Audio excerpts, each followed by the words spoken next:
बादशाह अकबर एक सुबह उठते ही अपनी दाढ़ी खुजलाते हुए बोले, अरे कोई है। तुरंत एक सेवक हाजिर हुआ।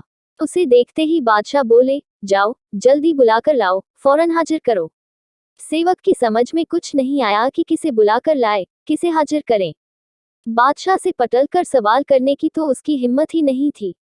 उस सेवक ने यह बात दूसरे सेवक को बताई, दूसरे ने तीसरे को और तीसरे ने चौथे को। इस तरह सभी सेवक इस बात को जान गए और सभी उलझन में पड़ गए कि किसे बुलाकर लाए, किसे हाजिर करें।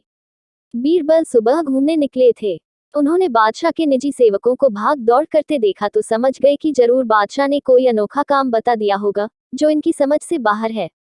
उन्होंने एक सेवक को बुलाकर पूछा, क्या बात है, यह भाग दौड़ किस लिए हो रही है। सेवक ने बीरबल को सारी बात बताई। महाराज हमारी रक्षा करें, हम समझ नहीं पा रहे हैं कि किसे बुलाना है। अगर जल्दी बुलाकर नहीं ले गए तो हम पर आफत आ जाएगी।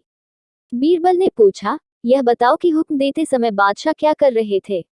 बादशाह के निजी सेवक, जिसे हुक्म मिला था, उसे बीरबल के सामने हाजिर किया तो उसने बताया, जिस समय मुझे तलब किया उस समय तो बिस्तर पर बैठे अपनी दाढ़ी खुजला रहे थे।